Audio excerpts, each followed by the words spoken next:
guys, welcome back to my channel and to yet another workwear video. In case you missed it, I recently uploaded my top 10 workwear essentials, which will be linked up here somewhere so that you can have a bit of a watch. Given a lot of us are transitioning back to in-office work, that video serves as a little bit of a refresher of the core workwear staples. Now, to continue with the workwear theme, in this video I wanted to share with you the core pieces for those of you that are working in a smart casual office environment. Nowadays we're seeing a lot more smart casual environments than ever before. A lot of workplaces have embraced more of a relaxed and chill vibe to entice a lot of us to come back to the office. Personally, I've had my fair share of a lot of traditional conservative office environments, but at the moment we're enjoying a bit of a smart casual vibe. Now, before I introduce you to my friends, my crew, I thought it would be worthwhile to share with you a quick summary of the office dress codes and where they traditionally sit.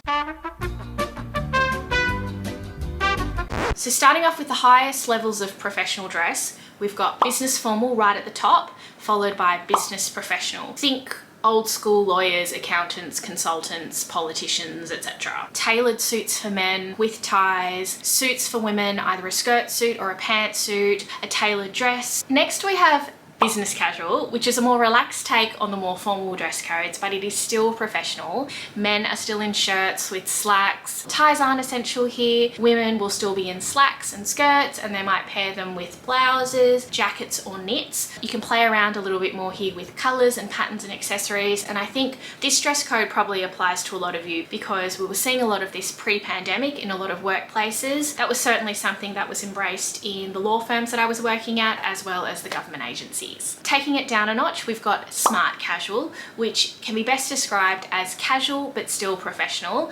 A lot of us might have dabbled in smart casual with, casual Friday policies or casual January policies. In the workplace, we've seen it interpreted more with relaxed bottoms, such as denim, still paired with an element of structure like a shirt or a blazer and a t-shirt. So you're still projecting professionalism while maintaining a casual vibe. Depending on the industry or the profession that you work in, you'll sort of tweak it accordingly, and you'll probably stay a little bit more professional in traditional jobs, and on the other end of the spectrum you can go nuts if you work for a disruptor or a startup. Which brings me to my final dress code category, and that is startup casual, where the world is your oyster. Hoodies, Birkenstocks, pajamas, bikinis, whatever. But you get my drift, totally relaxed and unprescriptive. So behind me, you might see my rack of smart casual essentials. These are the pieces that I've been relying on to create my outfits for work when I'm heading into the office. Now, there may be a bit of overlap with some of the pieces that I shared in my workwear essentials video, but when paired together with the more relaxed pieces that I've got, they create a very different vibe. Now, when it comes to smart casual, my aim is to look polished but comfortable. And so let me talk you through my smart casual wardrobe essentials. The first item that I have to share with you is a blazer, and I've got 3 here from my wardrobe that I think are perfect for smart casual. Now, when it comes to blazers, there are so many different styles, but the styles that I typically rely on for smart casual are a little bit more relaxed and the fabrics are less formal. I touched on blazers in my earlier video, but those blazers that I featured are much more formal, whereas these blazers have more of a relaxed cut. And even though it's a smaller detail, I really do think that it makes all the difference. Also, in smart casual wardrobes, you can rely a lot more on lighter shades because they're typically seen as a little bit more relaxed. I do have a black one here though. This black one here is from the Curated. This one is a single breasted and it's a looser cut. And I think because of the more oversized cut, it looks really relaxed, but it still looks really professional. I've also got a review of this blazer on my YouTube channel. This is one from the Curated and it's a collaboration with Emma Hill. I know that there was a lot of hype around this piece, and so I talk a little bit about how I've managed to style it in that video there, which I'll link. The next jacket that I have is a new one to my collection, and this is a camel jacket from Everlane. This is the 90s blazer because it is a nod to the 90s with its cut. It's oversized, it's single breasted again, and the color is amazing. This is more of a cotton blend, and so by nature it's a little bit more casual, but again, it looks great with jeans, slacks, and it's one of those colors that is just easy to style. And the last blazer that I wanted to share is this white blazer from The Fold.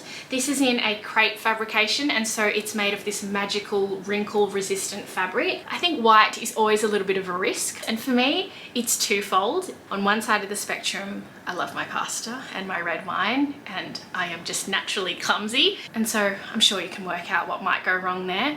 But on the other side of things, even though white is one of those colours that is a blank canvas, I think that there is a lot of room for error because it can look quite dated, it can look potentially very coastal grandma depending on the way that you style it. And so for me, I keep things really simple when I'm styling things with my white jacket. I normally like wearing a darker t-shirt underneath, like usually my camel shirt or a brown shirt, and I'll usually pair it with a darker pair of bottoms, like a black skirt, black pair of trousers, or a pair of jeans. This is one of those pieces that is very simplistically misleading because it's a white jacket. I mean, how can you go wrong? But for me, this is the item in my smart casual wardrobe that challenges me the most and is the most risky for me. And I always make sure that I have something like that in my wardrobe just to have a little bit more of a play around when it comes to styling. The next item that I have to share with you are my knits. And the knits that I've incorporated in my smart casual wardrobe are a little bit more relaxed in comparison to the knits that I wear when I'm, dressing traditionally corporate. I've got two here. The first one is an off-the-shoulder style knit that I have from Reese, and I've had this now for a few years. While the style is off-shoulder, I don't wear it like that, but I like how the excess fabric means that it's a little bit more drapey. I'll normally style it so that it sits quite high up on my neckline, and it looks really quite dressy.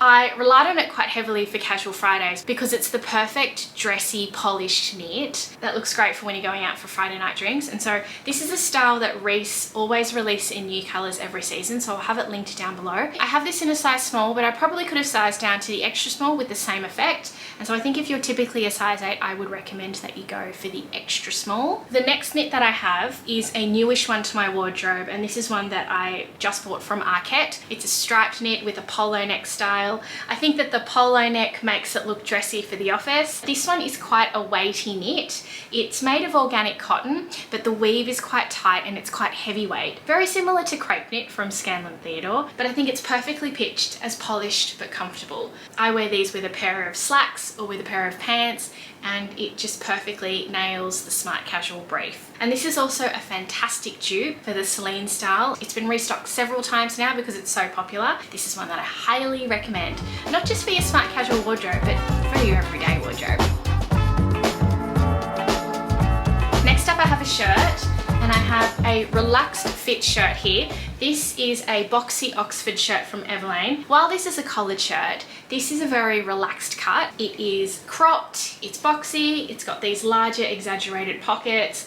I really like this style. I've got this in 3 colours. I'm wearing the dress version of the shirt right now, and this dress also features in my smart casual wardrobe, so I'll talk about it soon. I don't tuck it in either. I leave it loose over skirts or over pants, and I still think it looks really professional. To round out the tops, I've got 2 t-shirts here. Both of these are by Arket. Now I have this t-shirt in 2 different versions. I've got the original crew neck, and I've also got the heavyweight version. In the original crew neck, I have this in about 6 or 7 different colours now, whereas the heavyweight version of the t-shirt I've only just recently bought. This was on sale recently. It was half price, so I took advantage and bought it just to test out, and I think I might be upgrading all of my t-shirts to the heavyweight version. And I mean, I've raved about these so much on my blog and on my YouTube channel, but I really feel like they are the best building blocks to your wardrobe. And for me, for my smart casual wardrobe, these look great under blazers, and they're neutral tones too, so they just match really easily with what I'm wearing.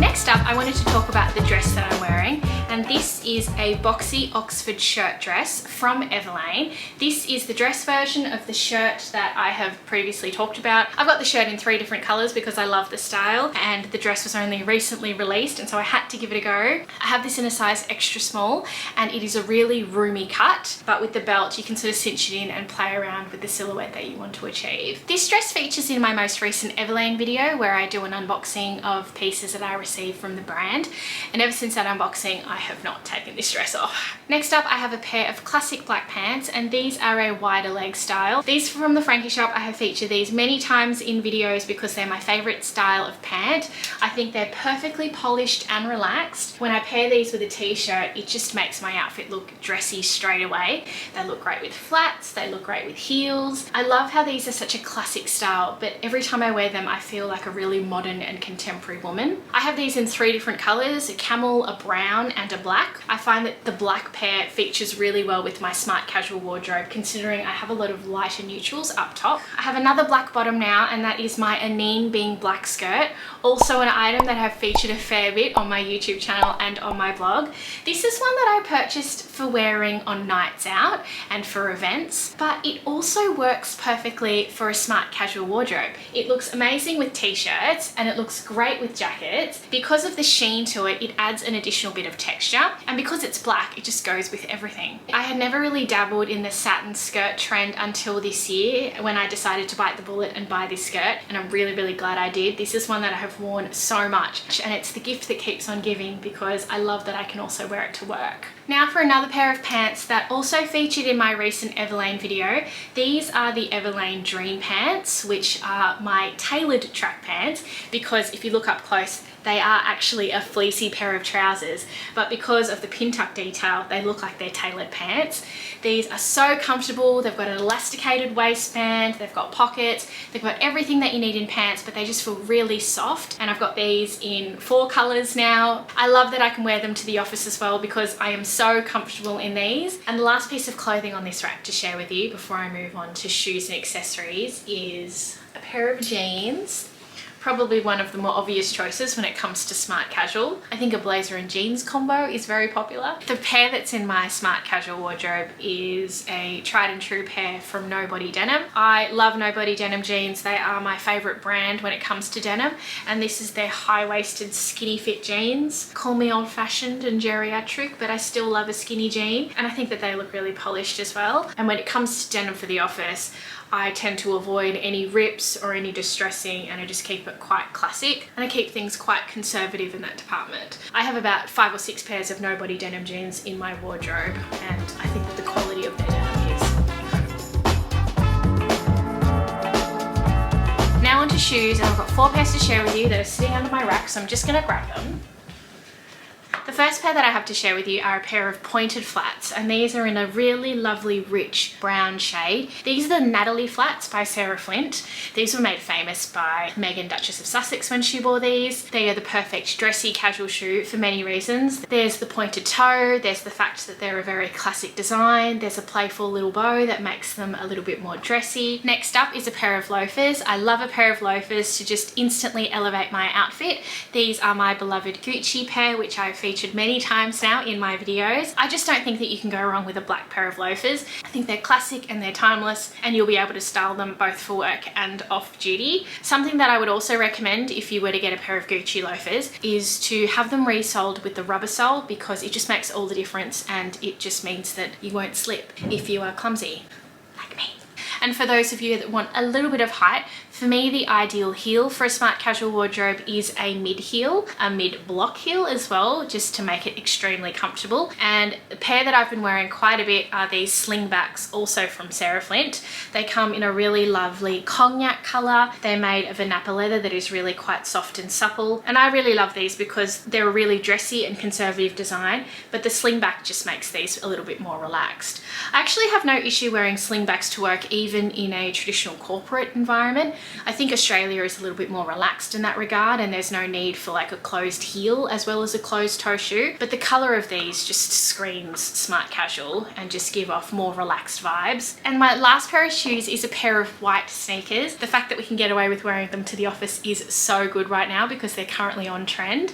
This is a pair here that I have from Everlane, and it is made from recycled leather. They're just a basic white shoe. They're so easy to style. I think the hardest thing about white shoes is keeping them clean. These ones have a few scuffs, and this was no fault of my own. My 3-year-old just deciding to step on my shoes. But I really love those outfits that a lot of people are wearing these days, you know, a structured blazer with a pair of jeans but then a pair of white sneakers. I think it looks really chic. And to round out my smart casual wardrobe, I have 2 handbags here to share with you that I rotate between. The first is a tote bag from Tory Burch.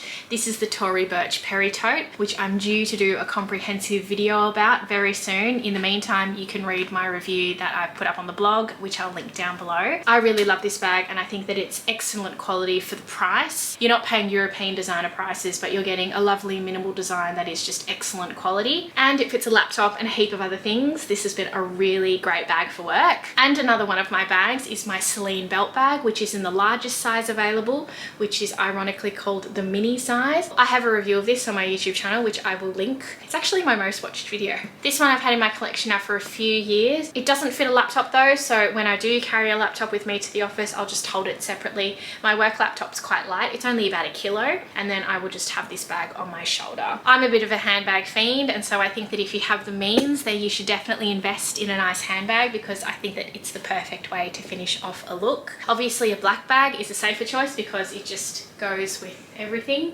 but you also won't go wrong with another neutral tone as well. So thank you so much for watching, guys. That is a summary of my smart casual work basics. These are the actual pieces that I've been wearing on rotation, and it's nice to keep it in a capsule form like this because it just makes getting dressed every morning a lot easier. If you have a question about any of the pieces that I featured, then please leave them in the comments below. If you like this video, then please let me know by hitting that thumbs up button and subscribing to my channel if you haven't already, and I will see you in my next video. Bye guys!